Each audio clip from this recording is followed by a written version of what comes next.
Lorsque vous créez un rapport dans Excel, les données sont évidemment fondamentales, mais aussi la présentation pour que vos interlocuteurs aient envie de le lire. Dans cet exercice, nous allons partir d'un document que j'ai récupéré sur le web, qui a été livré tel quel aux personnes pour diffusion. Franchement, un document pareil, c'est une horreur. Et vous allez voir comment, finalement, en très très peu de manipulation, on peut arriver à faire le même document, donc sans changer une seule valeur, mais déjà beaucoup mieux présenté et qui donne envie de le lire. Alors tout d'abord, les colonnes ne sont pas à la bonne taille. Donc vous pouvez, si vous le souhaitez, les élargir une à une, comme ceci, ou plus rapidement en sélectionnant toutes les colonnes qui vous intéressent, et juste en sélectionnant entre deux colonnes, les 4 colonnes que j'ai sélectionnées ont été modifiées. Autre méthode consiste toujours à sélectionner les 4 colonnes et cette fois-ci à double-cliquer entre deux colonnes. De cette façon, on s'ajuste automatiquement au texte le plus large dans les colonnes. Maintenant, passons aux bordures. Les bordures ici sont absolument horribles.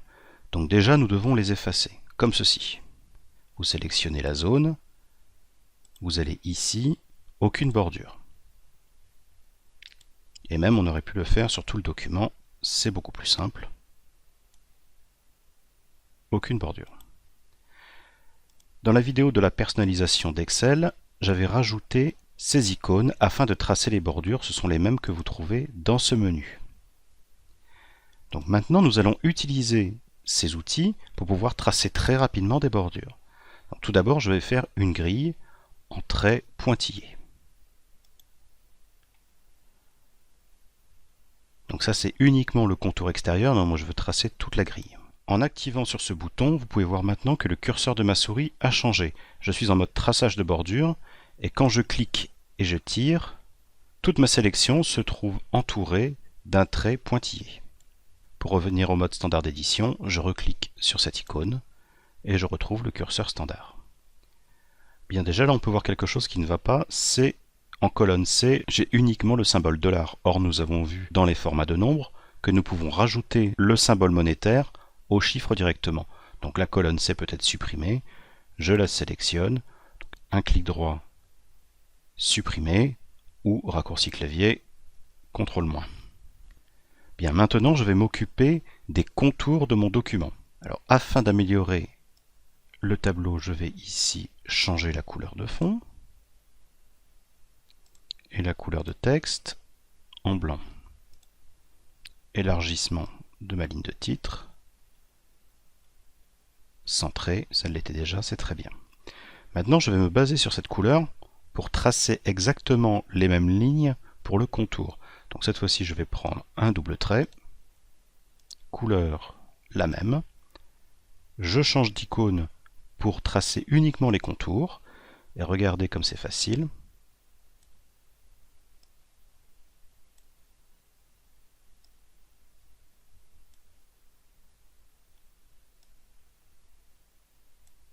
Voilà.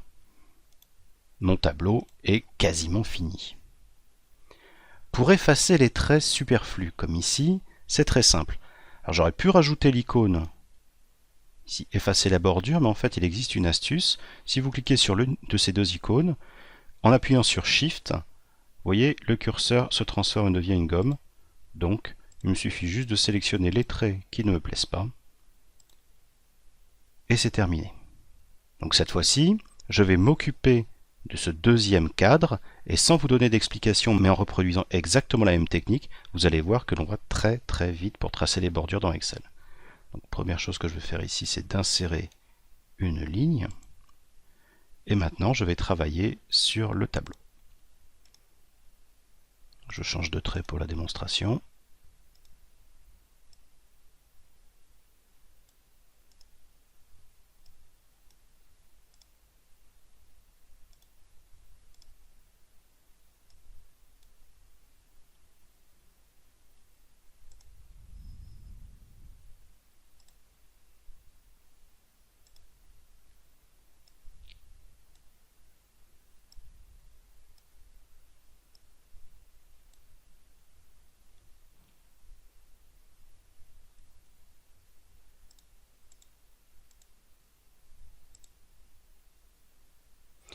Si vous voulez faire un seul trait, pas un rectangle, il vous suffit de suivre la ligne, tout simplement. Et pour vous le montrer un petit peu mieux, je change de trait et de couleur. Comme ceci. Donc si je me positionne vraiment à l'intersection de deux colonnes ou de deux lignes, je trace uniquement mon trait pour cette section-là.